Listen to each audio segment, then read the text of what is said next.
My name is Augustus Powell, and I'm 70 years old. My daughter Gabby and her husband Ryan invited me to dinner. They said they were worried about me, that I seemed forgetful. I was in my bedroom tying my one good necktie when my phone buzzed on the dresser. It was a text from my lawyer, Amir. 4 words, "Call me immediately." I dialed his number, my fingers suddenly stiff. "Amir," I said, "it's Gus. What's wrong?" Amir's voice was tight, urgent. "Gus, don't go to that dinner. They just filed a petition. They're trying to have you declared mentally incompetent and take control of your house." I hung up the phone. I looked at the picture of my late wife Beatrice on the mantel. They thought I was a senile old fool. They didn't know I owned the building Ryan used to work in, and they certainly didn't know I was the one who'd been secretly paying their mortgage for the last 6 months. They were about to find out. Before I tell you what happened next, let me know in the comments where you're listening to this story from. And please hit like and subscribe if you believe that respect for your elders is non-negotiable. I live in a small, quiet apartment in Decatur, Georgia. It's the same place my wife Beatrice and I moved into after we got married 45 years ago. It's simple. The armchair in the corner, the one with the worn fabric on the arms, we bought that together in 1985. The air smells like old books and the lemon polish I use on the wood floors every Saturday. It's a quiet life, a humble life. At least that's what I let my family believe. I was standing in that quiet living room holding a small gift-wrapped package. It was an old leather-bound book, a first edition history of Atlanta. I'd found it at a little shop on Ponce de Leon Avenue. I was planning to give it to Gabby at dinner. I looked at the photograph of Beatrice on the mantel. Her smile still lit up the room even 10 years after she was gone. "Beatrice, girl," I whispered, adjusting the ribbon on the gift. "I hope Gabby likes this book. She's been worried about me." I sighed. It was true. For the last 2 months, both Gabby and her husband Ryan had been calling more. At first I thought it was nice, but their concern felt off. "Dad, are you sure you're eating enough?" Dad, Ryan, and I were thinking, maybe this apartment is just too much for you to handle alone. "Dad, did you remember to pay your light bill? We can automate that for you." I didn't feel forgetful. I didn't feel frail. But I'm 70. I just figured, maybe I'm just getting old, huh? Maybe this is what happens. You start to slow down and your kids start to worry. I finished tying my tie. I checked my reflection in the hall mirror. An old man, yes, but a sharp old man. I was ready to leave. Then my phone buzzed on the kitchen counter. I walked over and picked it up. The screen was bright. A text message. My heart didn't just skip a beat. It felt like it stopped cold. The text was from Amir Hassan Esquire, my lawyer, my friend. Amir has handled my affairs for 20 years. He's a man of deliberation. He sends emails. He schedules calls. He does not send frantic all-caps text messages at 5:30 p.m. on a Friday. I stared at the 4 words on the screen. "Call me immediately." My hand was trembling just a little as I pressed his name. The phone rang once, twice. "Augustus," Amir answered. He didn't even say hello. His voice was tight, professional, and full of an urgency I'd never heard from him before. "Amir, it's Gus." I said, my own voice suddenly sounding thin. "I got your text. What's wrong? I'm just getting ready to... I'm going to Gabby's for dinner." There was a heavy pause on the other end. "Gus," Amir said, and his voice was cold. "I'm glad I caught you. Do not go to that dinner. I'm serious. Do not leave your apartment. Lock your door." A chill ran down my spine that had nothing to do with the air conditioning. "What are you talking about, Amir? Lock my door? It's just Gabby. She's worried about me." "No, Gus," Amir said, his words sharp, precise. "They're not worried. They're making a move.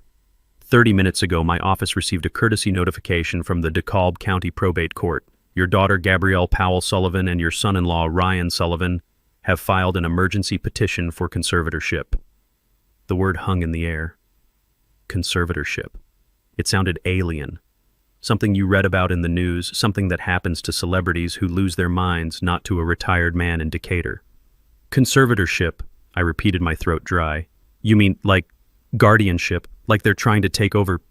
"That's exactly what I mean, Gus," Amir said. "They are petitioning the court to have you declared mentally incompetent and to be appointed your legal guardians. I had to reach out and grab the back of my dining chair. The one Beatrice always said was mine. My legs felt weak. They think I'm crazy, I whispered. They think I'm senile. It's worse than that, Gus. Amir's voice continued pulling me from the fog of shock. They didn't just file. They filed with exhibits. They submitted a mental health assessment from a Dr. Evelyn Reed. It claims you are suffering from, and I'm quoting the document right here, significant cognitive decline and an inability to manage personal or financial affairs. They are claiming you are a danger to yourself. A danger? My voice rose. What danger? I just had my physical with Dr. Adams last month. He said I had the heart of a 50-year-old. They claim, Amir said, and I could hear him rustling papers, that you left the gas stove on all night last week. They say Ryan had to come over and smelled it from the hallway, that you could have blown up the whole building. The fog of shock vanished. It was replaced by something else. Something cold and hard. Rage. The gas stove, I said, my voice dropping to a low growl. Amir, I haven't had a gas stove in 20 years. My building is all electric. There was a sharp intake of breath on Amir's end. Gus, are you absolutely sure? Amir, I'm looking at my electric stove right now, I snapped. I told Ryan that last month he came over and said he smelled a leak. He offered to check the connections for me. I told him then, son, this is an electric stove. There's nothing to leak. He just laughed and said I must be confused. My God, Amir murmured. He wasn't confused. He was planting the seed. He was building his case. I started to pace my small kitchen. The gift for Gabby was still on the counter. The old book. It felt like a prop from a stupid play. The old man was gone. The man who had built an empire from nothing was awake. Why Amir? I demanded. Why would they do this? They know I'm fine. They know it's a lie. The petition answers that question too, Amir said, his voice grim. It includes an immediate request for authorization to liquidate assets to cover long-term care. He paused. I could hear him turn a page. Specifically, Gus, they are asking for the court's permission to sell your house. I stopped pacing. The house. My house. The one I still owned even though I lived in the apartment. The one Beatrice and I raised Gabby in. My mind flashed back. All those worried comments from the past 2 months. Gabby's voice sweet as honey. Dad, this apartment is nice, but that big house, it's just sitting empty. It's such a burden for you to maintain. Ryan's voice so helpful, so practical. Dad, we found this wonderful assisted living facility, Sunset Haven. It's more like a resort. They have nurses 24/7. You wouldn't have to worry about a thing. Ryan again, just last week. Dad, do you keep the deed to the house here? You really shouldn't. It's not safe in an apartment. What if there's a fire or a break-in? You should let us hold it for you. Put it in our safe. I thought it was concern. I thought it was love. It wasn't. It was reconnaissance. It was a script. They were checking my defenses, probing for weakness. They want the house. I said, the words tasting like ash in my mouth. They do more than want it, Gus, Amir replied. They've already had it appraised. The petition lists its market value at $1.5 million. They're not wasting time. $1.5 million. That's what this was about. That's what I was worth to them. Not a father, not a grandfather, a price tag. Amir, I said, my voice steady now, all the trembling gone. This dinner tonight, how do you know it's a trap? Because of Exhibit C, Amir said. It's an affidavit from Ryan.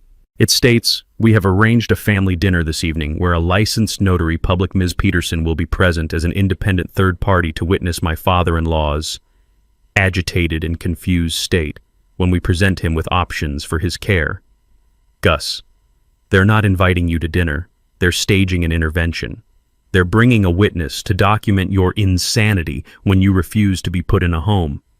They're going to use your anger against you. I looked at the phone. My own daughter. My son-in-law. Gus, Amir asked. Gus, are you there? I'm filing an immediate motion to dismiss. I'll call the judge. We'll fight this. I looked at the picture of Beatrice. I looked at the old, worn armchair. And then I looked at my own reflection in the dark kitchen window.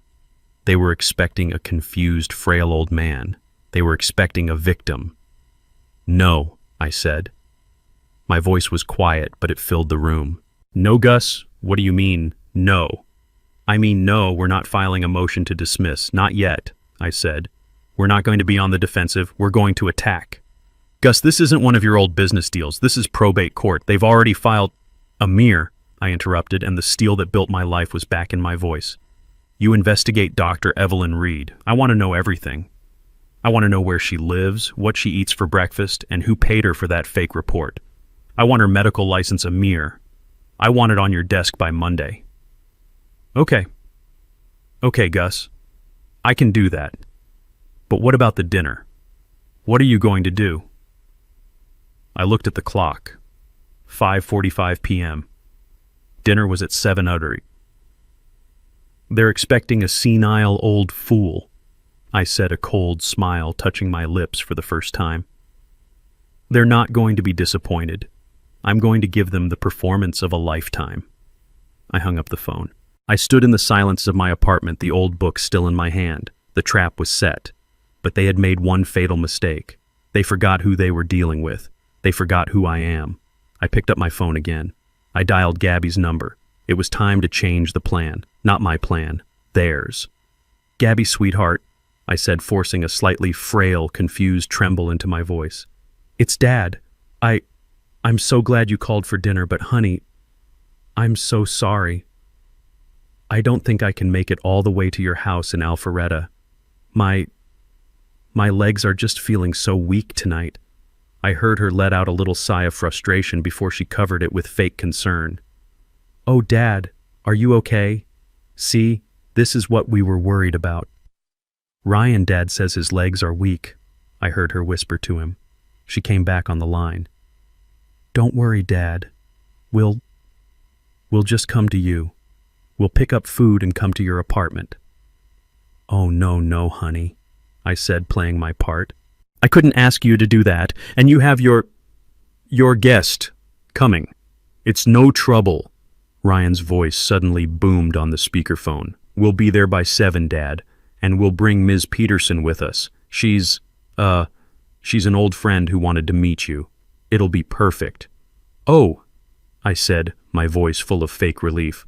Oh, bless you, children. That's so kind. I'll see you at 7 then. I hung up the phone. The smile vanished from my face. Perfect, I whispered to the empty room. They weren't just bringing dinner. They were bringing the notary. They were bringing the witness. They were bringing the trap right to my front door. I had exactly 1 hour and 15 minutes. I walked over to the old heavy desk where I kept my papers. I didn't open the main drawer. I pressed a small hidden panel on the side. A false bottom clicked open. Inside, beneath a stack of old photos of Beatrice, was a slim, modern satellite phone and a small, hard ledger. They thought I lived on a $2,000 a month pension. They thought my entire world was this little 2-bedroom apartment. I picked up the satellite phone. I dialed a number in Zurich, Switzerland. Mr. Hassan's office, a crisp voice answered. This is Augustus Powell, I said. Code 1954. Get me Amir, now. I gripped the phone tighter. Why, Amir? Why are they doing this? Amir took a deep breath. I could hear him shuffling papers again on his desk. Gus, this is the reason. The petition wasn't just for guardianship. It was filed with an immediate request, an emergency motion. They are asking the court for authorization to liquidate assets for the purposes of securing long-term care. My mind was blank. Liquidate assets? What assets? I live in a rented apartment. No, Gus, you don't, Amir said quietly. You live in the apartment. You own the house in Decatur, the one you raised Gabby in, the one you've been letting sit empty. The house. Beatrice's house. They want the house, I whispered. They want to sell it, Gus, Amir corrected me, his voice hard. The petition specifically names the Decatur property. And it gets worse. They're not just asking to sell it, they're asking to move you. They've already selected a facility. It's called Sunset Haven Care Center. Sunset Haven. I almost laughed. It sounded like the name of a cheap motel where old people go to die.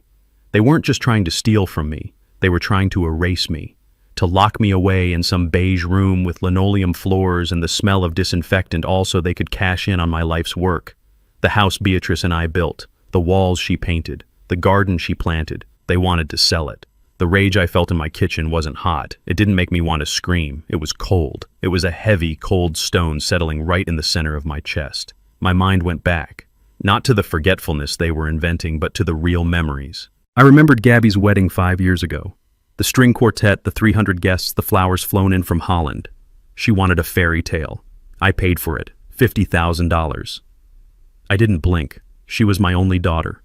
I remembered Ryan, my son-in-law, coming to me just a year later. "Dad," he'd said, all smiles and confidence. "Gabby and I found the perfect house in Alpharetta. It's just, the down payment is a little steep." $100,000. I wrote the check. I wanted them to have a good start, a better start than Beatrice and I had. I remembered Ryan again 2 years before that. "Gus, I've been accepted to Emory for my MBA. It's the opportunity of a lifetime, but I don't know how I can afford it." I paid for that too, every last cent of his tuition, because I thought I was investing in my family. I thought I was investing in the man my daughter loved. I had given them everything, and now they were coming for the rest, not by asking, but by trying to label me as insane. The $50,000 wedding, the $100,000 down payment, the $120,000 MBA, all of it. And this was how they repaid me. They weren't just ungrateful, they were predators. "I gave them everything," I whispered out loud to the empty room. "Gus," Amir said, pulling me back to the present. "We need to move fast. I'll file the motion to dismiss based on the fraudulent medical report. I'll call the judge's clerk. We will fight this." I stood up straighter. The old frail man they were trying to invent was gone. "No," I said. "Gus, what do you mean, no? We have to respond." "I mean, we are not going to defend Amir." My voice was sharp now. "We are going to attack. You're a good lawyer, but you're a defensive player. I'm not. I didn't build my life by waiting for other people to hit me. What are you suggesting?"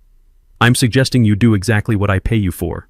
I want you to find out who this Dr. Evelyn Reed is. I don't just want her license number. I want to know where she got her degree. I want to know if she has gambling debts. I want to know who paid her for this evaluation. I want you to find everything. Do you understand me? I want her ruined." Amir was silent for a beat. When he spoke again, his voice had changed. He wasn't talking to a victim anymore. "Consider it done, Gus. I'll get my investigator on it immediately." "Good," I said. I looked at the clock. 5:50 p.m. "They are expecting a confused old man to show up at their door at 7, I said, thinking aloud. "They're expecting me to be angry, to yell, to cry. They're expecting me to prove their case for them. They're waiting with their witness, that notary, ready to take notes on how unstable I am." I smiled. It was a cold smile. "Well," I said, "I hate to disappoint them, but I won't be attending." "You're just going to stay home?" Amir asked.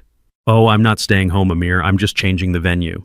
I hung up with Amir. I took a deep breath, centered myself, and dialed Gabby's number. I let the phone ring 3 times, then a 4th, just to make them nervous. She picked up, her voice sickeningly sweet. "Dad, are you okay? We were getting worried." I let a small, frail cough escape my lips. "Gabby, sweetheart," I said, my voice trembling just enough. I'm so sorry. I don't think I can make it all the way out to your house." "Oh no," she said, the fake sympathy dripping through the phone. "What's wrong, Dad?" "Is it your legs again, Ryan?" "Dad says his legs are weak." I heard Ryan's muffled voice in the background. "It's working. He's deteriorating. Stick to the plan." Gabby came back. "Don't you worry, Dad. We'll just come to you. We'll pick up some dinner and be right over. And we'll bring our friend Ms. Peterson. She's so excited to meet you." No, child," I said, injecting a note of panic. "No, you can't come here. It's the house, the papers." "The papers? What papers? Dad?" Her voice sharpened. The predator smelled blood. It's about your mother's will," I whispered. I think I found something. A problem. Something about the house and some other things she left. I don't understand it." Silence. Complete silence on her end. I had them hooked. "Dad," she said, her voice low and intense. "What are you talking about? What did you find?" I can't explain over the phone," I stammered. I'm so confused. I'm scared. I called my lawyer, Mr. Hassan. He said he needs to see us. He said it's urgent. Your lawyer..." Ryan's voice was suddenly on the phone, sharp as glass. "Why did you call your lawyer?" "Because of the will, Ryan," I said, faking a sob. "I don't know what it means. Amir said he needs to see both of you. He said it affects you directly. Please. Can you just meet me at his office? He's waiting for us right now. And please bring your friend, bring Ms. Peterson. Amir said we might need a witness. We might need a notary." I heard a muffled sound, Ryan hissing at Gabby. "This is it. He found the old trust. He's going to try to change it. We have to go. We have to stop him." Gabby came back on. "Okay, Dad. Okay, don't sign anything until we get there. We're on our way. Send us the address." "Oh, thank you, baby," I cried. "I'm so scared. I'll see you there." I hung up the phone. The shaking in my voice stopped. The fear in my eyes vanished. I stood up tall. "Amir," I said to the empty room, "I hope you have the good coffee ready, because the flies are heading right for the spider's web." Amir Hassan's office was not just an office. It was a statement. It took up the entire 40th floor of the Truist Plaza building. The windows were floor-to-ceiling glass showing the whole sweep of Atlanta below. The carpet was so thick my feet sank into it. The receptionist, a sharp woman in a tailored suit, had brought me a glass of sparkling water with a slice of lime. I sat on a black leather sofa that probably cost more than my car. I was calm. The fear I had felt in my apartment was gone. This was my world. This was where I operated. I understood contracts and leverage and consequences. I sipped my water and waited. I had been waiting for 20 minutes. I knew Amir was gathering the ammunition. The door to the conference room opened. Amir Hassan walked in. He wasn't the calm, measured lawyer I had known for 2 decades. His tie was slightly loose and his eyes were blazing. He was carrying an iPad and a thin manila folder. He didn't say hello. "Gus," he said, his voice low and tight. "I found her." He sat down across from me at the polished mahogany table. "Dr. Evelyn Reed," I said, testing the name. "Did you find out who she is?" Amir let out a short, bitter laugh. "Oh, I found out who she is. I love it when these amateurs try to play in the big leagues. They get sloppy. They think no one is watching." He slid the iPad across the table. "Gus, Dr. Reed isn't just some random physician Ryan found in the phone book. She isn't a specialist they hired." He tapped the screen. A photograph popped up. It was a Facebook post. A group of people at a Thanksgiving dinner smiling, holding turkey and glasses of wine. "Recognize this man?" Amir asked, pointing to the right. "It's Ryan," I said. "And this woman," Amir said, tapping the woman standing next to him, her arm slung around his shoulder, "is Dr. Evelyn Reed, or as her profile says, Evie Sullivan Reed." I stared at the screen. Sullivan like Ryan's family. "Not just like," Amir said, leaning in. "Gus, Evelyn Reed is Ryan Sullivan's first cousin, from his mother's side. The family from Mobile, Alabama." I sat back. The glass in my hand felt heavy. A cousin. He had his own cousin write a medical report declaring me insane. The audacity of it. The cold-blooded, calculated nature of the betrayal. It wasn't just a random act of greed. This was a conspiracy. This was planned. "A family member," I murmured. "He got a family member to lie for him." "Oh, it's much, much worse than that, Gus," Amir said. He opened the manila folder. "My investigator didn't just check Facebook. He ran her name through the national medical boards. The first hit was interesting. The second one is the nail in their coffin." He pulled out a printed document. "Gus, this is a public censure from the Alabama Board of Medical Examiners dated 3 years ago. Evelyn Reed was sanctioned for gross negligence and insurance fraud. She was caught writing hundreds of fake prescriptions for opioids and billing the insurance companies for ghost patients." I couldn't speak. "But here," Amir said, his voice dropping, "is the kill shot." He pulled out a second document. "Her medical license in Alabama wasn't just sanctioned, Gus. It was revoked. She was permanently disbarred. And as for the state of Georgia, she has never ever been licensed to practice medicine here. Not as a doctor, not as a nurse, not even as a pharmacist's assistant." He tapped the petition they had filed in court. "This mental health assessment that your son-in-law submitted to the probate court, it's not just biased. It's not just unethical. It's 100% grade A federal-level fraud. It's a worthless piece of paper written by a disgraced criminal who isn't even a doctor. They didn't just lie, Gus. They committed a felony. I leaned back in the chair, and I remembered. I remembered all the times Ryan had sat at my table eating my food. He'd always talked about his family in Alabama. "Oh, they're simple folks, Gus," he'd say. "Just blue-collar workers. I'm the first one who ever went to college." He hadn't just lied to me about his finances. He'd lied to me about everything. His simple family included a cousin who was a professional con artist. "They committed fraud," I said.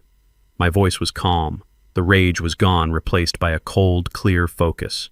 They hadn't just insulted me. They had handed me the gun, loaded it, and pointed it at their own heads. Just then, the intercom on Amir's desk buzzed softly. Amir pressed the button. "Yes, Cynthia?" His receptionist's voice was crisp and clear. "Mr. Hassan, a Mr. Ryan Sullivan, and a Ms. Gabrielle Powell Sullivan are here to see Mr. Powell. They also have another woman with them, a Ms. Peterson." I looked at Amir. Ms. Peterson. The notary. The independent witness. They had actually brought her. They had brought the person they intended to use to legitimize their lies right into the office of the man who had just uncovered their conspiracy. They were more arrogant and more stupid than I could have ever imagined. I looked at Amir. He looked at me. I nodded slowly. "Send them in, Cynthia," Amir said, his voice smooth as silk. "We're ready for them." The heavy glass door of the conference room swung open, and there they were. Gabby, my daughter, walked in first. She was wearing an expensive-looking beige pantsuit, trying to look professional, but her eyes were darting all over the room. She wouldn't look at me. She just stared at the floor-to-ceiling windows as if she was fascinated by the Atlanta skyline. She was clutching her purse so tightly her knuckles were white. Behind her came Ryan, my son-in-law. He was wearing his best power suit, a dark charcoal gray that I probably paid for. He had his shoulders back and a look on his face that was a poor imitation of authority. He was trying to look annoyed, like we were wasting his valuable time. He was the one who spotted me, and for a split second I saw a flash of panic in his eyes before he covered it with a sneer. And finally, a third person, an older woman I didn't recognize, carrying a heavy leather satchel. She looked professional, tidy, and completely confused. This had to be Ms. Peterson, the notary, the independent witness they had brought to watch me self-destruct. They stood there, clustered by the door, clearly uncomfortable, in a room that screamed money and power. They were used to my little apartment in Decatur. This room, this 40th floor view, this mahogany table, this was not part of their plan. Ryan, of course, spoke first. He was always the one to fill a silence, usually with the sound of his own voice. "Dad," he said, and the word "dad" sounded like an insult. "What is this? You drag us all the way downtown on a Friday night. Gabby was worried sick. You said it was an emergency about Mom's will, Miss. Peterson here had to cancel another appointment to come with us. This is highly irregular." He was trying to take charge, to be the one asking the questions.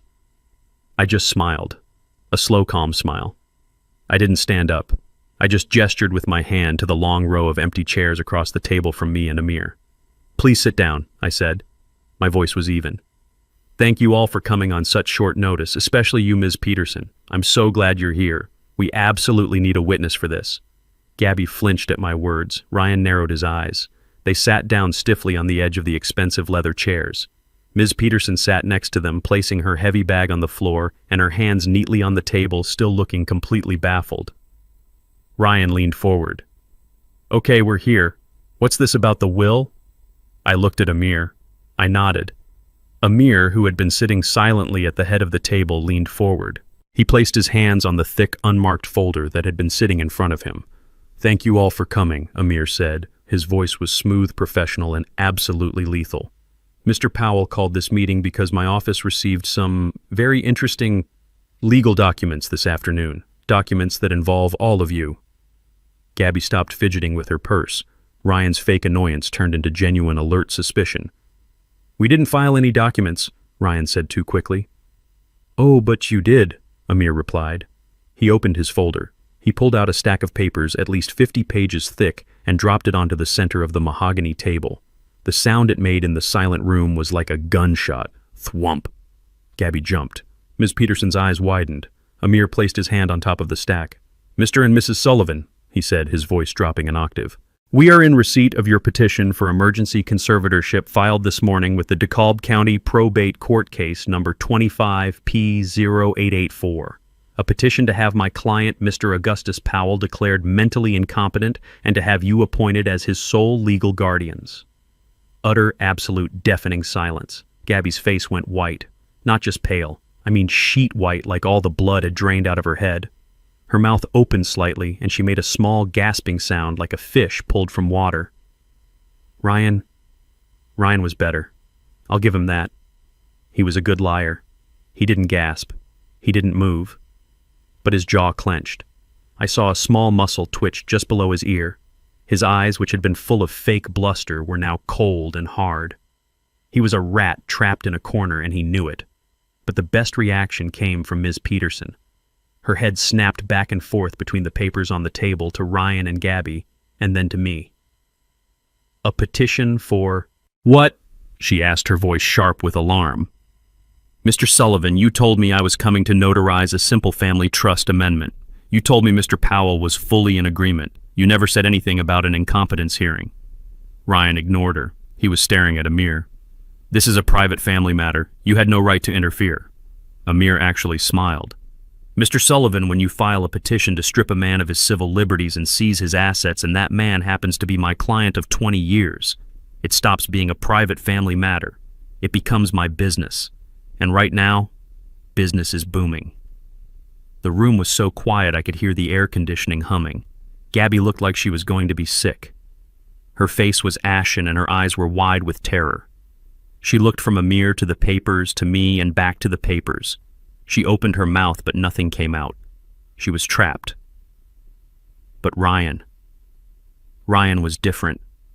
I watched him. He was a cornered animal, yes, but a dangerous one. He took 1, 2, 3 deep breaths. He was visibly calming himself down, pushing the panic away, searching for his next lie. He actually straightened his expensive tie. He looked at me, and his face was a mask of pure, rehearsed sincerity. He even managed to make his voice sound soft, full of pain. "Dad," he said, shaking his head slowly. "Dad, we didn't want you to find out this way." I just stared at him. This was going to be good. We were so worried about you," he continued, his voice catching. You've been forgetting things, Dad. Little things at first, but they're getting bigger." He looked at Gabby, a silent command. She jumped in her voice, a high-pitched, trembling mess. "It's true, Dad," she said, tears welling up in her eyes. Oh, the tears. They were always part of the performance. "Last week, you forgot I even called. We talked for 20 minutes, and then 2 hours later you called me asking why I hadn't checked in. It was a lie, a complete, total fabrication. And the stove, Dad," Ryan said, his voice full of sorrow. "The gas stove. My God, we were terrified. You could have hurt yourself. You could have hurt the whole building." "My stove is electric," I said, my voice quiet. "See?" Ryan pounced, his eyes lighting up. "See, this is what we mean. You're confused. You think it's electric, but it's gas. I smelled it myself." He was good. He was very, very good. He was taking my reality and twisting it right here in front of everyone. Gabby was sobbing now, full-on, shoulders-shaking sobs. "We just want to protect you," she cried, reaching a hand across the table. Not to me, but toward the papers, as if she could make them disappear. "It's because we love you. We don't care about things. We just care about you. We just want you to be safe." Her voice echoed in the silent, expensive room. "We just want you to be safe." I looked at my daughter, my only child, the girl I taught to ride a bike, the girl I held when she had her first broken heart. She had learned to lie, she had learned to perform, she had learned to cry on command, and I felt nothing. Just a vast, cold emptiness where my love for her used to be. I let her words hang in the air for a long moment. I looked at her, then at Ryan, who was nodding with a sad, "See what you put us through" expression. "You love me," I repeated. My voice was flat. "Yes," Gabby whispered. "And you just want me to be safe." "More than anything," Ryan added, his voice dripping with false emotion. "I see," I said. I let the silence stretch just long enough for it to become uncomfortable. Then I turned my head just slightly toward Amir. Amir, I said, since we are all here talking about how much they love me, why don't you show them how much they love me? Ryan's head snapped toward Amir. What is he talking about? Amir didn't answer him. He just reached into his folder again. He pulled out a second document. This one was thinner, only 3 or 4 pages stapled at the corner. He didn't drop this one. He slid it slowly across the polished mahogany. The paper whispered as it moved over the wood, a sound louder than a scream. It stopped right in front of Ryan. Ryan looked down at it. Gabby leaned over to see what it was. I watched her face as she read the header. I watched her eyes scan the first paragraph. I watched the color drain from her face all over again. Ryan, she whispered, her voice no longer crying but sharp with a new, different kind of fear. Ryan, what is this? What is RE Max Platinum Services?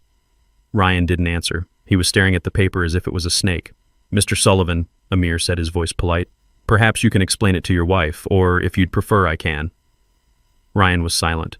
Very well, Amir said. He leaned forward. That Mrs. Sullivan is a copy of an exclusive listing agreement. It's a contract. He pointed a finger at the paper. It's a contract signed by both you and your husband to hire a real estate agent to sell a property, specifically this property. He tapped the address. 124 Sycamore Drive, Decatur, Georgia. He paused, letting the information land. Mr. Powell's house, Amir clarified in case there was any confusion. My client's home. You listed it for sale for $1.5 million. Gabby looked at Ryan. You listed the house without telling me. Ryan finally found his voice, but it was a strangled whisper. It was just preliminary, just to see what we could get. It's not active. Oh, but it is, Amir said, pulling another piece of paper from his folder. This is the live MLS listing. It went active this morning, complete with professional photographs, 24 of them. The photographer must have been there last week. I particularly like the drone shot of the backyard. Gabby's head whipped around to Ryan. You had a photographer at Dad's house. When did you do this? Ryan was starting to sweat. He was breathing hard. He looked at me, then at Amir. This is illegal. You have no right to my private documents. Your private documents, Amir asked, raising an eyebrow. Mr. Sullivan, this became a public document the moment you filed it with the MLS. But that's not even the most interesting part. He looked at Gabby, then at me, then at Ms. Peterson, the notary who looked like she wanted to crawl under the table. Amir pointed to the bottom of the listing agreement. The most interesting part is the date. He leaned in, his voice dropping to a whisper, but it carried across the entire room. You signed this agreement on, let me see. Yes, last Tuesday. October 31st, Halloween. He looked up at them, his eyes like ice. That Mr. Sullivan was 3 full days before you filed the petition to have Mr. Powell declared incompetent. You were already planning to sell his house, before you even had the legal authority to do so, before you even asked for it. He sat back. So please, tell me again, Mrs. Sullivan. Tell me how this is all about love. Tell me how you're just worried about his safety. Ms. Peterson, the notary, suddenly stood up. Her chair scraped loudly against the polished floor, the sound sharp in the tense room. Wait just a minute, she said, her voice shaking with professional indignation. I must object to this. What is going on here? A conservatorship petition. An MLS listing. She turned her sharp, angry eyes on Ryan, who visibly flinched. Mr. Sullivan, you telephoned me this morning. You told me, and I quote, that I was needed to witness and notarize a simple family document. You said your father-in-law was in full agreement and merely wanted to tidy up his affairs with his family present. She looked at me, then at Amir, her face flush with embarrassment and anger. I am an independent notary public for the state of Georgia. I was not informed of any incompetence hearing. I was not informed of any disputed property sale. My presence here, sir, is under what appears to be deeply false pretenses. She snapped her heavy leather satchel shut. I will not be a party to this. This is highly irregular. I have a professional reputation to protect. I am leaving this office immediately. She started to turn. Please, Ms. Peterson. I said, my voice quiet but firm. Don't go. Not just yet. She stopped, one hand on her bag. You are absolutely correct, I continued. You were brought here under false pretenses. But not by me, and certainly not by Mr. Hassan. You were brought here by them. I motioned with my head toward my daughter and son-in-law. You are their independent witness. You were brought here to watch me get angry, to watch me get confused so you could sign an affidavit detailing my instability. You are a key part of their plan, ma'am. You just didn't know it. Ms. Peterson's face went from angry to pale. She slowly, very slowly sat back down. She didn't say a word, she just watched. I looked at Amir. He nodded. Amir gave Ms. Peterson a small, reassuring smile. We know you are not a party to this, Ms. Peterson, and we apologize for their deception. But you are, as Mr. Powell said, a witness, and as a notary, I believe you of all people will appreciate the sheer creativity of their next exhibit. His eyes swiveled from her and locked onto Ryan. Ryan looked like he wanted to be anywhere else on earth. He was trying to stare at the water glass in front of him, but his eyes kept darting to the door, to Gabby, to me. Mr. Sullivan, Amir said, his voice dangerously polite. Let's move past the house, shall we? Let's talk about the reason you and your wife felt you could sell the house. Let's talk about my client's failing health. Amir picked up a single 3-page document from the stack.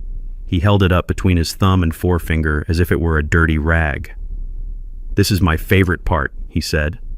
The mental health assessment of Mr. Augustus Powell, signed by a Dr. Evelyn Reed, a woman you described in your petition, Mr. Sullivan, as a leading geriatric specialist and a respected expert in cognitive decline. Ryan sat up a little straighter. This was obviously the part he had rehearsed. Dr. Reed is a highly respected expert, Ryan said, his voice tight. Her medical opinion is valid. We sought her out. We got a second opinion because we were so worried about Dad's behavior. I almost laughed. A second opinion. I hadn't even had a first opinion. A highly respected expert, Amir repeated, savoring the words. He smiled a thin, cold smile that didn't come anywhere near his eyes. That's fascinating, because I ran her name. My investigator, he's very thorough, and he found this. Amir slid a printed document across the table. It wasn't for Ryan, it was for Gabby. That Mrs. Sullivan, Amir said, is a public censure from the Alabama Board of Medical Examiners, dated 3 years ago. It seems your respected expert, Dr. Reed, was caught in let me get the official wording right, a conspiracy to commit insurance fraud. She was writing fake prescriptions for opioids for patients who didn't exist and then billing the insurance companies. Gabby's hand flew to her mouth. She looked at Ryan. Ryan, what is he talking about? You said she was brilliant. That was a paperwork misunderstanding. Ryan snapped, his voice getting higher. A clerical error. She was cleared. It was a long time ago. Cleared? Amir asked, his voice full of mock surprise. Is that what you call having your medical license permanently revoked in the state of Alabama? Because that's what this next document says. He slid another paper toward Gabby. She isn't a respected expert, Mr. Sullivan. She isn't even a doctor. She hasn't been for 3 years. She's a con artist. She still consults. Ryan was desperate now, grasping at straws. Her expertise is valid. She practices in Georgia now. In Georgia, Amir said, as if this was brand new information. That's even more fascinating, because this third document, he slid it over, is from the Georgia Composite Medical Board, and they have never, ever heard of her. She has no license here. She has never applied for a license here. Mr. Sullivan submitting a fraudulent medical report written by an individual who is not licensed to practice medicine to a court of law. That isn't just unethical. It's a crime. It's called perjury. It's called filing a false instrument. Ryan was sweating. I could see a bead of it run down his temple. I didn't know. How could I possibly know her entire legal history? I'm not a detective. I trusted her. I trusted her professional opinion. You trusted her? Amir repeated, nodding slowly. Yes, I suppose you did. You'd have to, wouldn't you? It makes sense. What does... Ryan asked, confused. That you'd trust her, Amir said. After all, she's your cousin. Gabby let out a small strangled noise. What? Gus? Amir said, turning to me. May I nodded. Amir turned his laptop computer around on the table so it faced Gabby and Ryan. He clicked the mouse. The giant 60-inch television screen on the conference room wall, the one they thought was just for decoration, flickered to life. It wasn't a document. It was a Facebook page, a public profile for a woman named Evie Sullivan Reed. And there, right on her main timeline, was a photo from last Thanksgiving. A big, happy group of people around a dining table raising their glasses. That, Amir said, using a laser pointer, is a photo from the Sullivan family reunion in Mobile, Alabama. And that, he aimed the red dot, is you, Mr. Sullivan. And that, the dot moved one person over to the woman with her arm slung around Ryan's shoulder, is your first cousin, Evelyn, Evie, as you call her in the comments. Gabby just stared. Her face was a mask of pure dawning horror. Ryan, she whispered, her voice dead. She's your cousin from Mobile, the one you told me she worked in pharmaceuticals. Ryan didn't say a word. He just stared at his own smiling face on the screen. He was trapped. The lies were all around him, a cage of his own making. He had lied to his own wife. He had involved his disgraced criminal cousin in a felony, all to steal from me. Ms. Peterson, the notary who had been watching this entire exchange like a hawk, finally spoke. She stood up, her voice shaking with professional righteous fury. Mr. Sullivan, she said, you didn't just bring me here under false pretenses. You brought me here to make me an accessory to fraud. She grabbed her heavy bag. I am leaving. My first call will be to the district attorney's office to report this attempt to file a fraudulent document. My second will be to the state bar. And my third, she looked at Amir, will be to offer my full sworn testimony for Mr. Powell's countersuit. She turned and walked out. The slam of the heavy glass door echoed in the tomb-like silence of the room. Ryan just sat there, broken. Gabby was staring at him, and the tears that were now streaming down her face weren't from sadness. They were from rage. You lied to me, she whispered. You lied about everything. I decided it was my time to speak. I leaned forward, resting my hands on the cool, polished table. Yes, he did, baby girl, I said, my voice soft. He lied to you. He lied to the court, and he lied to me. I looked directly at Ryan. His eyes finally met mine. They were filled with terror. And now, I said, now you're going to tell me why. Amir's finger clicked the mouse. The giant 60-inch television screen on the conference room wall, the one they probably thought was just for decoration, flickered to life. It wasn't a document. It wasn't a spreadsheet. It was a Facebook page, a public profile for a woman named Evie Sullivan Reed. And there, right on her main timeline, was a photo. A big, happy group of people gathered around a Thanksgiving dinner table, raising their glasses, smiling for the camera. Gabby squinted, confused. What is this? Who are these people? Just a moment, Mrs. Sullivan, Amir said. He used a small red laser pointer. The dot landed on a smiling man on the right side of the photo, his arm draped over a woman's shoulder. That, Amir said, his voice calm, is you, Mr. Sullivan.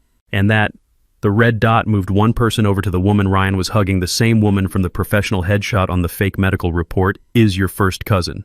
Evelyn, Evie, as you call her in the comments section. Gabby let out a small strangled noise. A little "oh." It was barely audible. She stared at the screen. I watched her. I watched her mind work connecting the dots. The respected expert who was hard to book. The old classmate from Alabama. The woman who signed the paper declaring me insane. She turned her head slowly to look at her husband. Ryan was frozen. He was staring at his own smiling face on the screen, his mask of confidence completely gone. He looked like a man who had just seen a ghost. When Gabby finally spoke, her voice was not a shout. It was a whisper. A low, sharp, dangerous whisper. Ryan. He didn't answer. He just kept staring at the screen. Ryan. Look at me. He finally slowly turned to face her. A classmate, Gabby whispered, her voice trembling with a rage that was just beginning to build. An old classmate from medical school, that's what you told me. Gabby, listen. Ryan stammered, his eyes wide with panic. It's complicated. She is a doctor, or she's your cousin, Gabby hissed. Your cousin Evie. The one you told me worked in pharmaceuticals, the one you said was a bit of a black sheep. It's not what it looks like, Ryan said, his voice getting louder, turning to me as if I were the problem. Dad, this is a violation of privacy. You can't just pull up my private photos. This is manipulation. It's manipulation, Amir repeated, raising an eyebrow. That's a bold word from a man who just submitted a fraudulent medical document signed by his criminal cousin to have his own father-in-law stripped of his rights. Don't you think? Gabby stood up, her chair scraped back. You lied to me, she shouted, pointing a shaking finger at Ryan. You didn't just lie to him, you lied to me. You made me a part of this. You told me he was senile. You told me he was a danger to himself. He is, Ryan shouted back, finally cracking. He's forgetting things, the gas stove. My stove is electric, I roared. My voice bounced off the glass walls. It was the first time I had raised it. The frail old man was gone. Ryan physically recoiled. Gabby froze.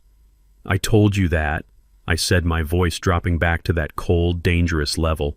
I told you that last month when you came over smelling gas. I told you it was electric, and you laughed. You patted my arm. You said, "See, Dad, you're confused." Gabby looked at Ryan, her face a mask of pure dawning horror. Oh my God, she whispered. The listing, the house. You told me he agreed to sell the house. You told me he was just feeling emotional about it, but you'd already listed it. You lied about that too. Gabby, shut up. Ryan hissed, his eyes darting to Amir, then to me. You're not helping. This is a family matter. This is just a formality. He turned to me. His hands spread wide, a desperate, pathetic attempt at a smile on his face. Dad, come on. This is just paperwork. You don't understand the legal process. We had to file it just to get you the help you need. I'd had enough. I slowly pushed my chair back. The sound was quiet, deliberate. I stood up. I was 70 years old, but I am not a small man. I stood up to my full height, the one that had run a boardroom for 30 years. I looked down at my son-in-law, the man I had fed, the man I had educated, the man I had housed, the man who had just tried to end my life as I knew it. My voice was not loud, it was not angry. It was the quiet, final voice of a judge passing sentence. I understand perfectly, Ryan. He flinched. I understand, I said, that you two, and I looked at Gabby, who was now sobbing silently, came here tonight with a plan. You came here with a notary to a meeting I arranged, a meeting you thought was about my wife's will. You came here, I continued, to get me to sign papers, and if I refused, your independent witness would testify that I was agitated and uncooperative, proving your case. I understand, I said, taking a step closer, that you hired your disgraced criminal cousin to write a fake medical report. A report based on lies, the gas stove, the forgetfulness, all of it, a performance. I understand, I said, my voice dropping even lower, that you already listed my home for sale, a home I paid for, a home my wife died in. You listed it for sale before you even tried to have me declared insane. I looked him right in the eye. You didn't just lie, Ryan. You committed a crime, several of them, conspiracy to commit fraud, filing a false instrument with the court, identity fraud, defamation, and that's just what my lawyer found in 1 hour. Ryan was pale, shaking his bravado, completely gone. Gabby was looking at the floor, her body trembling. I looked at Amir. Amir, I said. My voice was clear and final. It echoed in the vast, silent room. Call the police. Gabby let out a sound. It was not a word. It was a high, thin wail of pure animal panic. No! She shrieked the word tearing out of her throat. No! Dad! No! Please! She stumbled forward, lunging toward the table, her hands grasping for the documents for me, for anything. Don't. Please. Don't call them. You can't. Ryan grabbed her arm, his fingers digging into her expensive suit. Gabby, be quiet. Stop it. This is just a scare tactic. They can't do anything. A scare tactic, Amir said, his voice as cold as a morgue. Filing a false report with the court, conspiracy to commit fraud, practicing medicine without a license. I assure you, Mr. Sullivan, the district attorney does not consider those scare tactics. Please, Gabby sobbed, twisting away from Ryan's grasp. She fell to her knees on the thick carpet right there in the $1 million conference room. She looked up at me, her face a mess of streaming mascara and abject terror. Dad, please. You don't understand. You don't understand what's been happening. Gabby, I am warning you.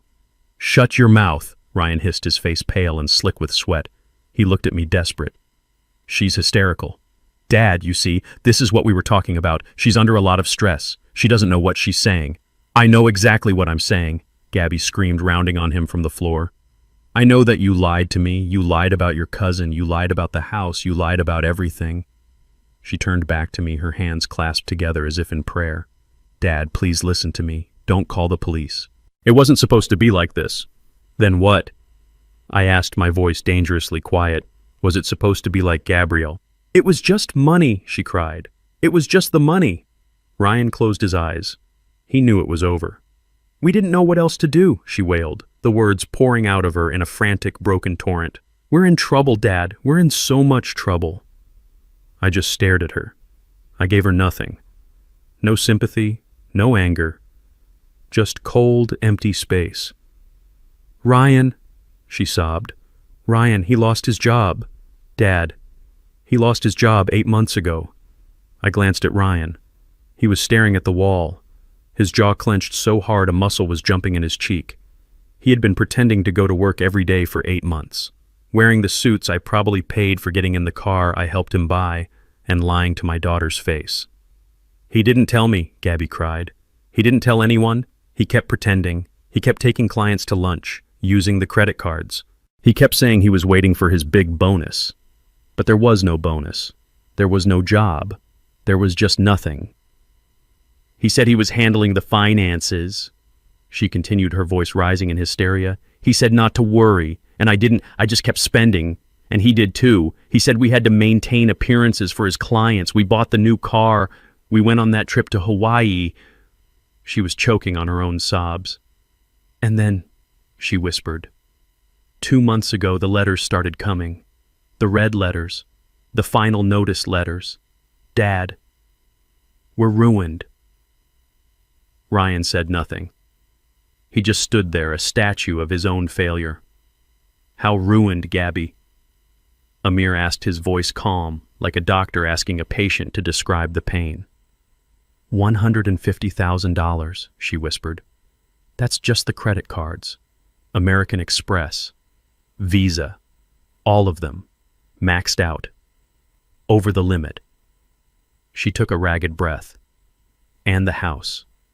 The house in Alpharetta. The one you helped us buy. She looked at me, her eyes begging for something I no longer had to give. The bank, Dad. The bank is foreclosing. We haven't made a mortgage payment in 6 months. They're taking the house. The auction is in 2 weeks. So, there it was. Not just greed, not just ambition, pure, unadulterated, screaming desperation. They weren't just trying to get rich. They were trying to plug a hole in a sinking ship. A ship they had scuttled themselves. Ryan had lost his job. They were living a lie. They were broke, about to be homeless and drowning in a debt of their own making. And their grand solution, their brilliant MBA-level plan. It wasn't to come to me, the man who had funded their entire lives. It wasn't to ask for help. It wasn't to confess. It was to declare me insane, lock me in a home, and steal my house to pay for their mistakes.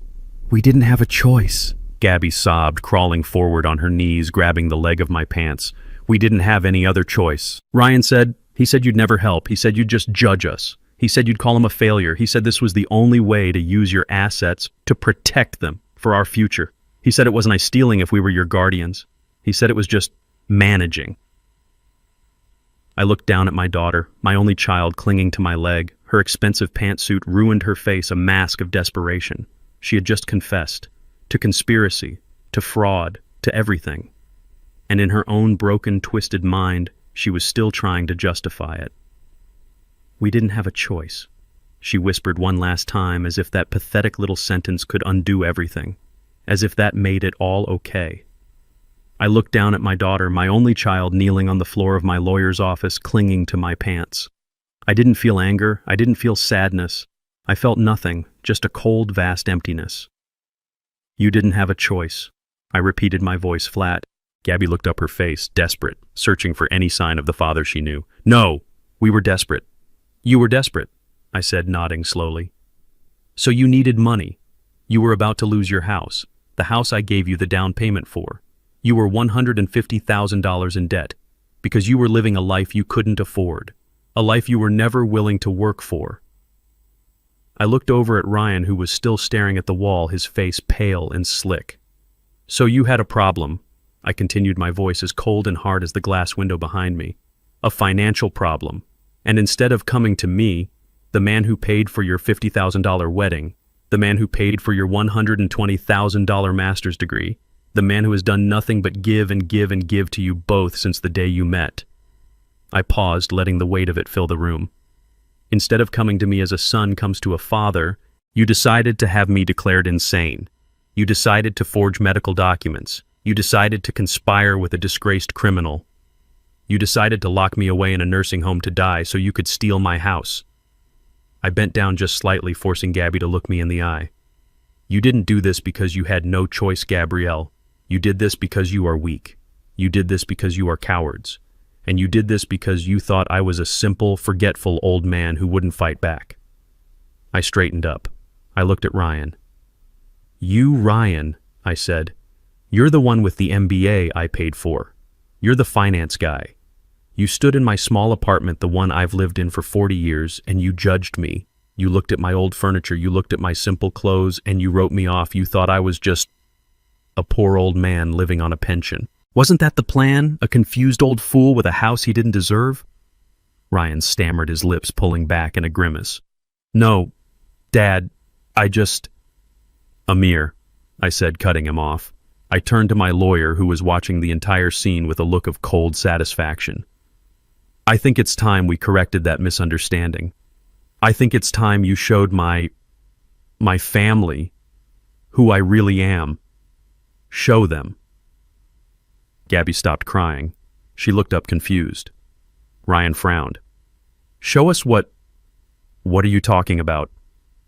Amir didn't speak. He simply picked up his laptop from the table, turned it around, and slid it in front of them. The screen was lit. It showed a web page, a very professional-looking corporate website. What is this? Gabby whispered, wiping her nose. Powell and Mason Holdings. What is that, Mr. and Mrs. Sullivan? Amir said, his voice smooth and professional. You are correct. Mr. Powell isn't just a simple old man living on a pension. He tapped a key and the screen changed to an About Us page. My picture was there next to another man's.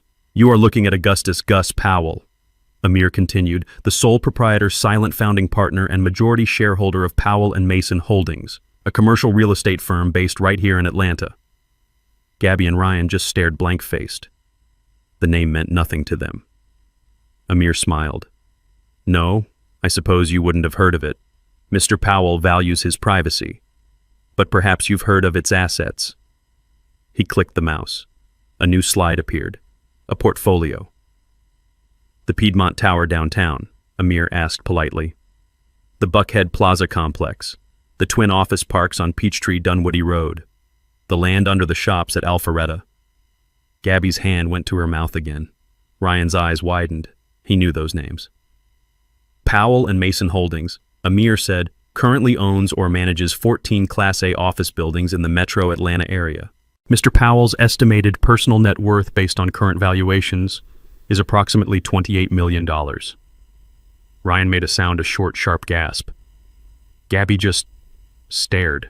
Her brain had clearly stopped working. I decided to speak. My voice was quiet again. The building you used to work in, Ryan, I said. The one in Midtown. The one you got fired from 8 months ago, I own it. I've owned it for 15 years. I get a report every month. That's how I knew you'd been fired, son. I was just waiting for you to tell me, waiting for you to be a man. Ryan's face was chalk white. The country club you joined, I continued. The one you couldn't afford, the one you're 6 months behind on dues for. I own the land it's built on. They pay me a lease every quarter. I was going to cover your dues, a little gift, but I suppose that's off the table now.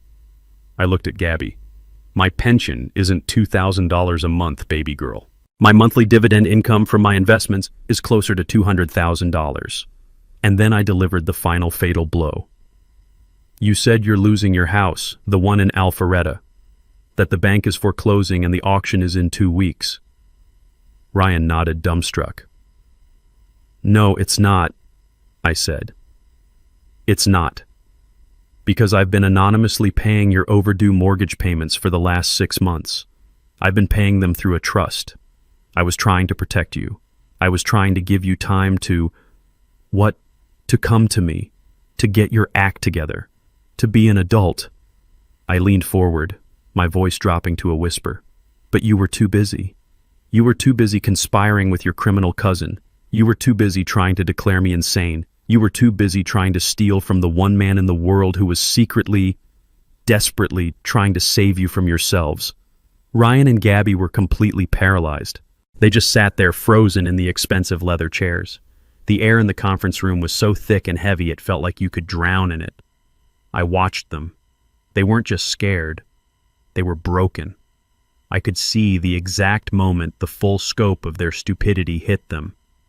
Ryan, the man with the master's degree, the finance guy, was staring at the laptop screen which still showed my portfolio. His face was a mask of sick, dawning horror. He hadn't just picked a fight with his father-in-law. He had tried to con a shark. He had brought a plastic knife to a gunfight. He had tried to steal $1 million from a man who was secretly giving him thousands, and in doing so had exposed his own incompetence, his own lies, his own pathetic failure to the one person he was most desperate to fool. And Gabby, my daughter. She was no longer looking at Ryan with anger. She was looking at him with a kind of dead-eyed pity. She had hitched her wagon to this man, this impressive, confident man in his expensive suits. And she had just learned that he was a broke, unemployed fraud who had not only failed, but had dragged her into committing a felony against a father who turned out to be one of the wealthiest men in the state. They weren't just criminals, they were fools. And that humiliation I could see was worse than the fear. I let the silence stretch. I let them sit in it. I let them suffocate in the consequences of their own choices. Finally, I sat down in my own chair at the head of the table. The sound of it sliding on the floor was like thunder. They both flinched. So, I said, my voice quiet, cutting through the silence. Here we are. I folded my hands on the table. You came here tonight to manage my assets. You came here with a fake doctor's note and a notary to try and steal my house. And now, I gestured to the laptop. Now we all know the truth.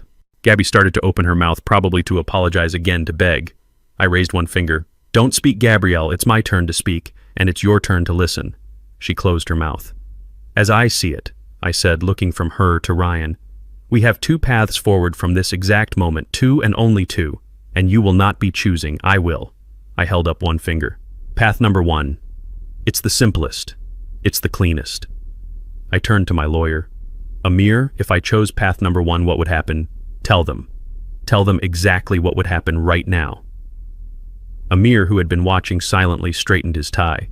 He looked at Ryan and Gabby as if they were insects. Path number 1, Amir said, his voice clipped and professional, is that Mr. Powell instructs me to pick up this phone. He tapped the conference phone. I would call Detective Mike Sloan, my personal contact at the Atlanta Police Department's white-collar crime division. He would be here in less than 10 minutes. Gabby let out a small, terrified whimper. While we waited for him, Amir continued, I would finalize the evidence package. That would include your signed petition for conservatorship, the fraudulent medical report, my investigators' full file on Evelyn Reed, including her revoked medical license and her criminal record in Alabama. I would also include the MLS listing for Mr. Powell's home, which proves clear financial motive and premeditation. And of course, Ms. Peterson's sworn affidavit that you brought her here under false pretenses to witness a document related to an incompetence case she knew nothing about. He paused, letting them absorb the full weight of the evidence. You, he pointed at Ryan, would be arrested for conspiracy to commit fraud, filing a false instrument, and identity theft. You would also likely face charges related to practicing medicine without a license, as you procured and presented the fraudulent report from your cousin. He then turned to Gabby. You, Mrs. Sullivan, as a co-petitioner and signatory on all the same documents, would be arrested on the exact same charges: conspiracy, fraud, perjury. It wouldn't be a misunderstanding. I cut in my voice cold. It wouldn't be a family matter. You would be arrested here in this office. You would be handcuffed. You would be taken downstairs in front of everyone in the lobby and put in the back of a police car. Gabby was openly sobbing now, ugly, gasping sobs. You would be arraigned Monday morning, Amir continued. The judge would set bail, given your financial situation, and he smiled. I doubt you could pay it, so you would wait for your trial in the DeKalb County Jail. And at trial with this evidence, you would be convicted, on all counts. And make no mistake, I said, you would be convicted. I would spend whatever it takes. I would hire the best prosecutors in this state to make an example of you. You would not get probation. You would not get house arrest. You would go to prison, a real prison. I let that sink in. You, Ryan, I said, with your MBA would be a convicted felon. You would never work in finance or business or anything ever again. You, Gabby, would be a convicted felon. You would lose any chance of a career. You would lose your friends. You would lose your life. I looked at them both. You would lose everything. That is path number one. It is clean, it is simple, and it is final. I looked at Gabby crumpled on the floor. I looked at Ryan sweating through his expensive suit. The smell of their panic was thick in the air. That, I said, my voice quiet, is path number one. It is clean, it is final, and it is by God what both of you deserve. Gabby let out a low, broken moan. No. No, Dad, please. Not prison. Please, you can't. You can't. I'll do anything. We'll do anything. Please. Ryan's head snapped up. His eyes, which had been dead, now had a wild, desperate flicker. A drowning man seeing a piece of driftwood. Anything, Dad.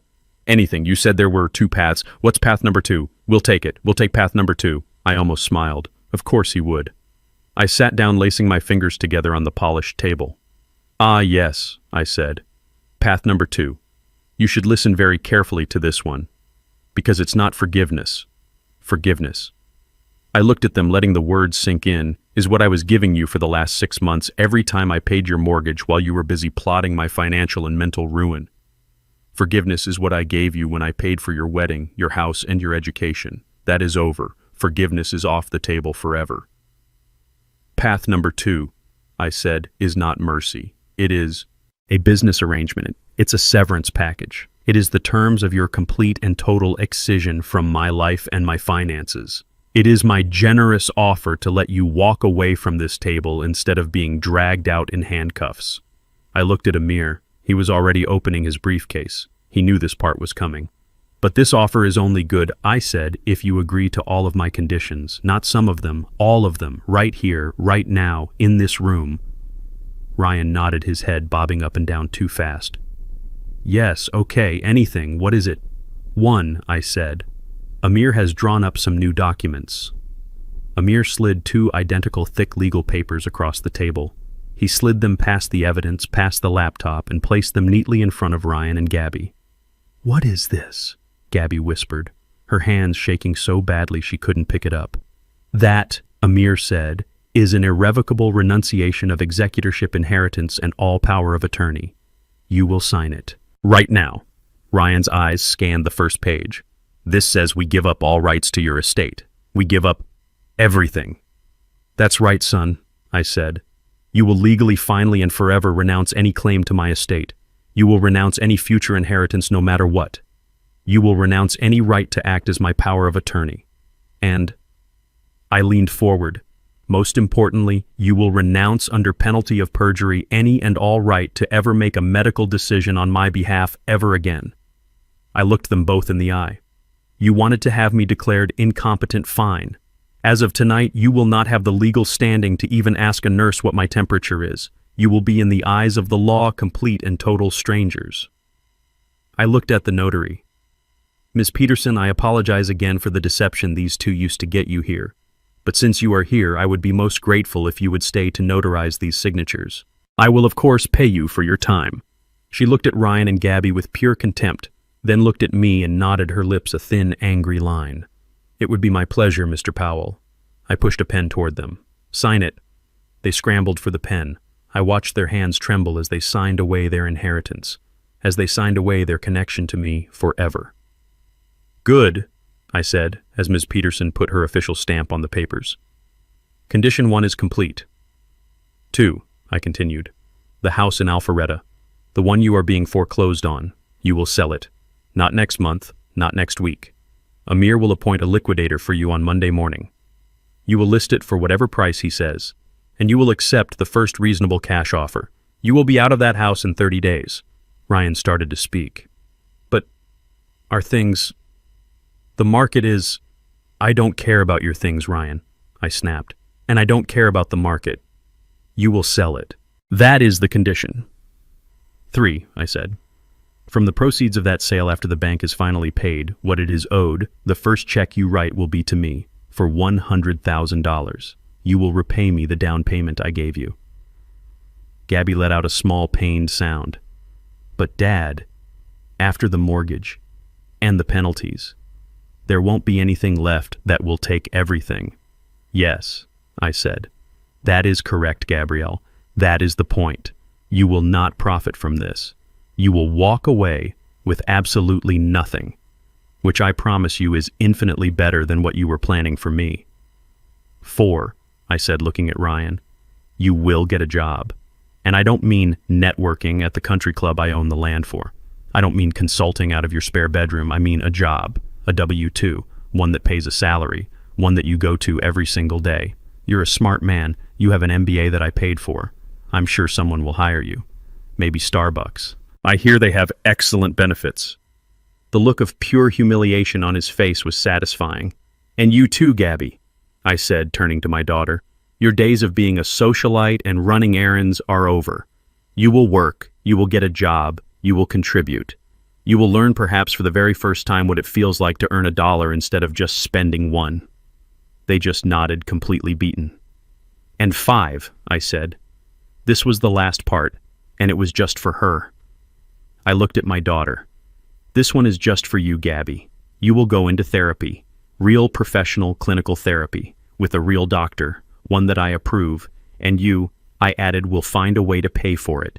You will go every single week for 1 year, because I don't know who you are anymore, and I don't think you know who you are. You need to figure out on your own time and on your own dime how my daughter, the girl I raised, became a person who would conspire with this failure, to destroy her own father.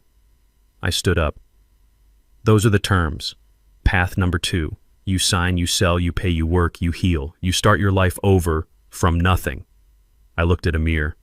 Or, I said, my voice like gravel.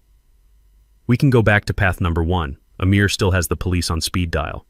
I looked at the expensive clock on Amir's wall. You have 30 seconds to decide. Ryan's head, which had been bowed in defeat, snapped up. His face was a mask of pure, uncomprehending panic. He wasn't thinking about the law. He wasn't thinking about morality. He was a finance guy, and he was finally doing the math. He was calculating his own ruin. But, he stammered, his voice cracking, but if we sell the house and pay you back the $100,000 after the bank, after the fees, there will be nothing left. Literally nothing. He looked at Gabby, then at me, his eyes wild. I'll be homeless. We'll have no money. Nothing. How are we supposed to live? What are we supposed to do? His voice was rising, that same entitled whine I had heard so many times, the sound of a man who has never truly faced a consequence in his entire life. I looked at him. I really looked at him. The expensive suit, the $30 haircut, the MBA I paid for, the man who had just tried to have me committed so he could steal my house. And he had the audacity to ask me how he was supposed to live. I almost laughed. It wasn't a happy sound. It was a short, sharp, bitter sound that came from deep in my chest. You're asking me, I said, my voice dangerously soft, how you're supposed to live. Ryan flinched. By working, son, I said. The word hit him like a slap. By getting a job, I continued. By earning a paycheck. By paying your own bills. By doing the one thing you've been avoiding for the last 8 months. You will live by working, just like I did. I leaned forward. Let me tell you something, Ryan. When I was your age, I had a wife I adored, a daughter I worshipped, and a negative net worth. I started with nothing. I built a $28 million company from 2 bare hands and a high school education. I did it by working 16-hour days. I did it by sacrificing. I did it by being smarter and tougher than everyone else in the room. I pointed a finger at him. You started with everything. You started with a $100,000 down payment. You started with a $50,000 wedding. You started with a $120,000 master's degree in business administration that I paid for. I let that hang in the air. You have all the tools, you have the education, you have the advantages I never had. So don't you dare ask me how you're going to live. You're a smart man, Ryan. I'm sure you'll be just fine. I looked at them both, their faces pale and shattered. You wanted to manage my assets. Well, now you get to learn how to build your own. You wanted to live off my money. Now you get to live off your own work. You wanted to start over. Congratulations. Today is day 1. You're starting from 0. Ryan just stared, his mouth opening and closing. No sounds coming out. Gabby was holding her stomach, rocking back and forth, sobbing quietly. I had said everything I needed to say. The negotiation was over. The lesson was just beginning. I turned my back on them. I looked at my lawyer. Amir. I said, my voice crisp and final. Give them the papers and give them my pen. Ryan and Gabby chose path number 2. They didn't really have a choice, did they? It was either prison or it was this. They chose this. Amir was efficient. He didn't just appoint a liquidator for their house, he sent the best. A woman named Maria Sanchez, a shark who doesn't care about market timing or sentimental value. Then I saw the for sale sign go up a week later in their pristine Alpharetta neighborhood. It didn't say open house, it said cash offers only, must close in 10 days. I drove by the following Saturday. I parked my old car across the street just watching. There wasn't a big professional moving van. There was a small rented U-Haul truck parked crookedly in the driveway, the logo peeling off the side. I watched Ryan, my son-in-law, with the MBA hauling a leather sofa out the front door. He wasn't wearing one of his expensive suits. He was wearing old jeans and a t-shirt that was dark with sweat.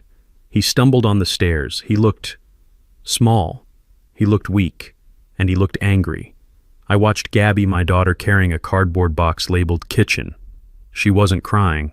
Her face was just blank, empty. The vibrant, arrogant, beautifully dressed woman I saw in Amir's conference room was gone. This was just a shell. She didn't look up. She just moved from the house to the truck, one box at a time. The house sold in 3 days. It sold for $300,000, less than the price they had been hoping for. They didn't get to negotiate. A cash offer is a cash offer. Amir handled the closing. The bank got its money first, of course. All the penalties, all the late fees. Then I got mine. A cashier's check for $100,000 was delivered to my apartment by a courier, the exact amount of the down payment I gave them. I looked at it for a long time. It didn't bring me any pleasure. It was just accounting, justice. I put the check in my desk drawer. I would deposit it on Monday. Amir told me that after the bank, the lawyers, and my check, they walked away with exactly $24,000 from a $1.5 million house. That's what was left of their kingdom. I know where they moved. A 2-bedroom apartment complex off I-20, out past Lithonia. The kind of place with peeling beige paint and old cars up on blocks in the parking lot. The kind of place they would have laughed at just 1 month ago. Ryan's BMW was repossessed. I know because I saw him. 2 weeks later, I was getting my tires rotated and I saw him. He was putting one of those magnetic Uber stickers on the side of Gabby's old Honda Civic. The car, he used to say, was embarrassing. The MBA I paid for, driving for Uber, and Gabby, my daughter. She got a job. I know because I saw her too. I was in a small cafe in Decatur meeting Amir to sign the final papers for the new charitable trust. And I saw her. She was behind the counter. She was wearing a green apron and a little plastic name tag. Her hair was pulled back in a net. She was wiping down the espresso machine. She looked tired, but she also looked focused. She didn't look up. She didn't see me. I finished my coffee, paid my bill, and left. This was their new reality. No more country clubs. No more imported flowers. No more pretending. Just work. The one thing they had tried so hard to avoid. The one thing I had built my entire life on. But the fallout, you see, it wasn't just financial. I had made a promise to Amir. I told him to handle Dr. Evelyn Reed. And Amir is a thorough man. He didn't just call the police. That would have been too simple. He's a lawyer. He understands that real power moves in silence through paperwork. On Monday morning, he filed a formal 100-page complaint with the Georgia Composite Medical Board. He detailed everything: the fraudulent report, the perjury, the lack of a Georgia license. But he didn't stop there. He sent a copy of that entire complaint along with all his evidence to the Alabama Board of Medical Examiners, the ones who had already revoked her license. He informed them very politely that their disgraced doctor was now committing felonies in another state. And then, just to be sure, he sent a third copy to the district attorney's office in Mobile, Alabama, and the DA's office right here in Atlanta. He attached the evidence of her previous conviction for insurance fraud. He attached the petition Ryan and Gabby had filed. He built a case so perfect, so airtight that they couldn't ignore it. It didn't take long. 2 weeks later, Evelyn Reed was arrested. Not quietly.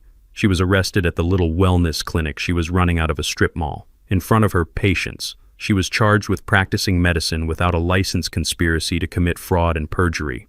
They set her bail at $500,000. She couldn't pay it. And here is where the final piece of the trap snapped shut. The Atlanta DA's office, now building their case, looked at the evidence. They saw that Ryan Sullivan was the one who procured the report.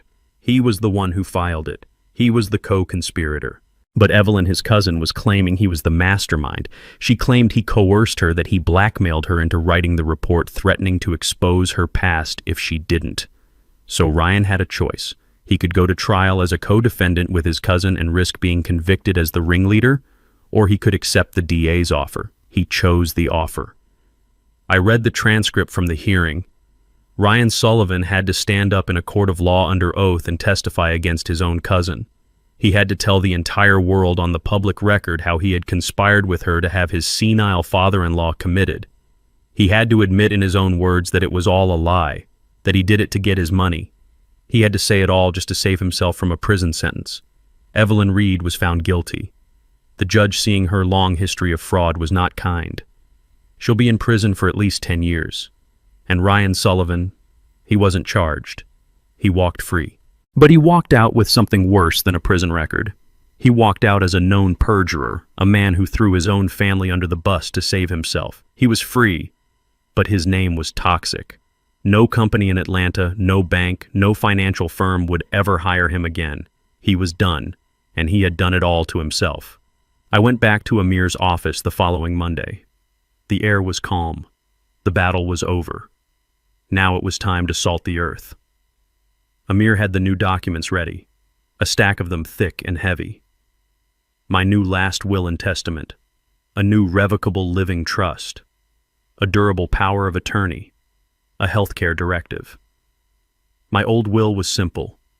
It was the one Beatrice and I had written together. It left everything to our only child, Gabrielle. It named her as the executrix of my estate. It named her as my healthcare proxy. It gave her everything, absolutely everything, because we trusted her. We loved her. I watched as Amir took that old will and with a quiet sense of ceremony fed it into the heavy-duty shredder in his office. The machine whined, and just like that, 40 years of trust disappeared into a basket full of confetti. I picked up my pen, the same pen I used to build my company, and I started to sign. I have made some changes, Amir, I had told him over the weekend, and he just nodded. He knew what had to be done. I changed my entire will, my entire legacy. The first change was the most important. I took my $28 million and I took my daughter's name off every single cent of it. 95% of my estate, 95% of everything I have ever built, will now be transferred upon my death into a new entity, the Beatrice Powell Scholarship Fund. My Beatrice. She grew up in Decatur just like I did. She was the first person in her family to go to college. She worked as a public school teacher for 30 years. She believed in education. She believed in lifting people up. She believed that a book and opportunity could change a child's life. My daughter and her husband, they see money as something to spend, something to plug holes with, something to use to buy fancy cars and country club memberships. They see it as a shortcut. But Beatrice and I, we saw it as a tool, something to build with. So that's what I'm going to do. The Beatrice Powell Scholarship Fund will be dedicated in perpetuity to one thing, providing full 4-year scholarships for underprivileged African American students from the Decatur school system. The kids who grow up like I did. The kids who have nothing but drive and a brain. The kids who just need a chance. My money won't be paying for Ryan's next BMW. It will be paying for doctors and engineers and lawyers like Amir. It will be building legacies, real ones, an entire generation of them, all in my wife's name. That was 95%. I know what you're thinking. What about the other 5%? What about my daughter? That's the part that I suppose is the cruelest, or the kindest. I still haven't decided. The remaining 5% of my estate, roughly $1.4 million, will go into a separate trust. It's a generation-skipping trust. It's for my grandchildren, if Gabby and Ryan ever have any. But here are the terms. And Amir made these terms ironclad. He made them out of steel. Gabby and Ryan, my daughter and my son-in-law, can never, ever touch one single penny of it. They are explicitly named in the document as non-beneficiaries. They are explicitly named as non-trustees. They cannot manage the money. They cannot access the money. They cannot borrow against the money. They cannot even smell the money. Amir's firm will manage the trust. It will grow, and it will sit there untouched until any child of Gabrielle's turns 25 years old. At that point, my grandchild can use the money for two things, and two things only: their education or a down payment on their first home. It is the ultimate and final cut. I am providing for my bloodline, but I am bypassing the poison. I am ensuring that my legacy, my work, my wife's memory will pass to the next generation, completely and totally insulated from the greed and failure of this one. They will never see a dime. When I signed the last page, I put the pen down. Amir said, "Gus, are you sure this is final?" I looked out that 40th floor window. I looked down at the city I had helped build. "I've never been more sure of anything in my life, Amir," I said. "They didn't just try to steal my house. They tried to steal my mind. They tried to steal my dignity. They tried to steal my last years on this earth. You don't get to come back from that. You don't get a second chance." My old will was built on love. My new will is built on justice. And justice, I've learned, is a much stronger foundation. It's been 3 months. 3 months since that night in Amir's office. 3 months of a new, strange, heavy silence. I couldn't stay in the apartment. It was too quiet. The walls felt thin. I went back to the house in Decatur, the house I built with Beatrice, the house I raised Gabrielle in. I needed to be around the things that were real, the hardwood floors that creaked under my feet, the smell of old wood and my wife's rose bushes still blooming outside the window. I was in the kitchen. It was a Saturday morning. I was making coffee the same way I have every single morning for 50 years. The old leather-bound book I had bought for Gabby, the one about the history of Atlanta, was sitting on the counter. I was going to donate it to the library. Then the doorbell rang. My heart didn't just jump, it seized. No one just comes to this house anymore. Amir calls first. I wasn't expecting anyone. I walked down the hall, my steps echoing. I looked through the peephole, and my breath caught in my chest. It was her. It was Gabby. I opened the door. She was standing on my porch, alone. And she was different. This wasn't the woman from the lawyer's office. The expensive beige pantsuit was gone.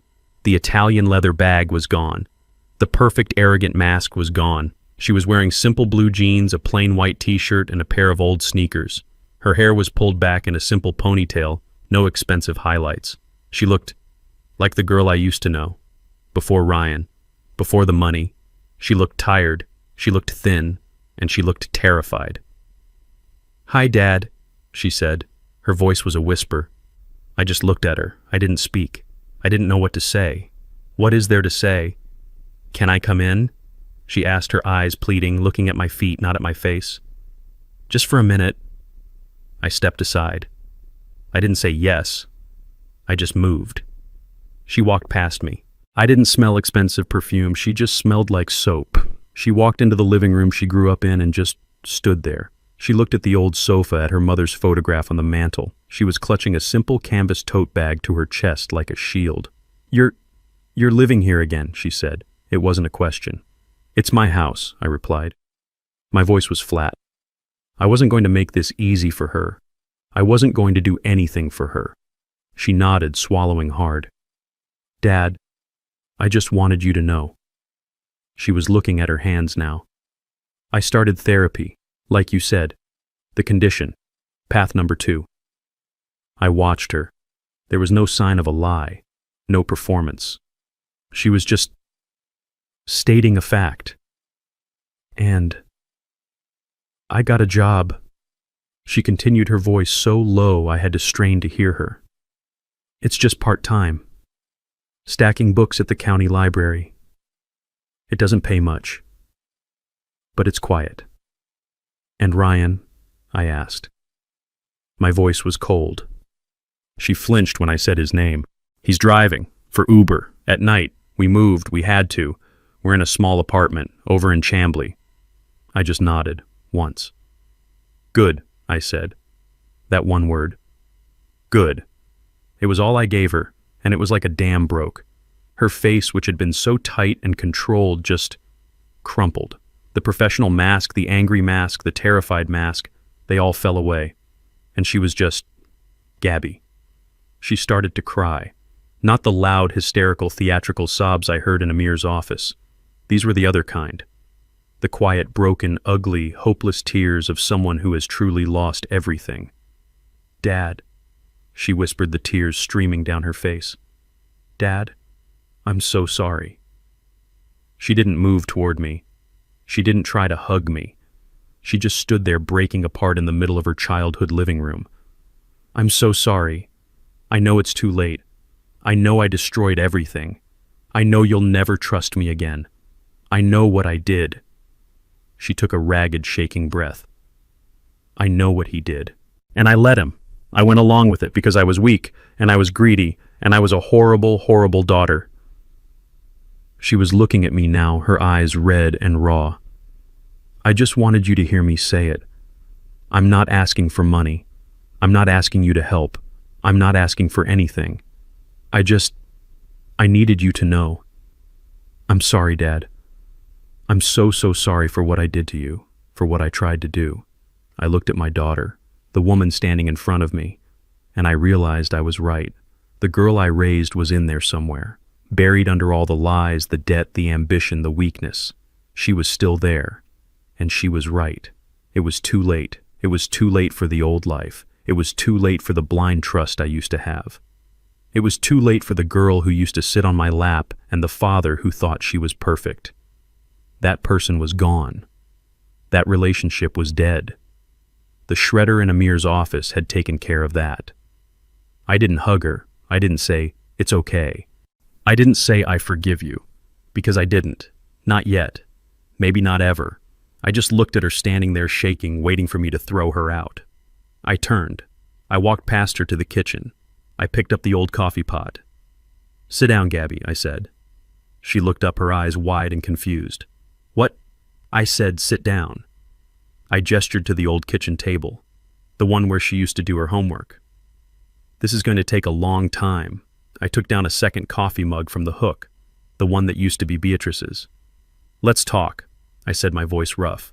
We have a lot of things to talk about from the beginning. The final lesson I learned is this. True wealth isn't what you have in the bank. It's the character you've built. Money, I've found, doesn't change people. It just reveals who they truly were all along.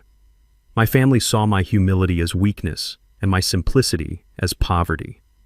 They thought my love was a blank check they could cash. But love without respect is just a transaction. I learned that you must never be afraid to set a boundary, even if it means tearing your whole world down. Sometimes the only way to save yourself is to finally show the people who underestimated you exactly who you are. What would you have done in my position? Let me know your thoughts in the comments below.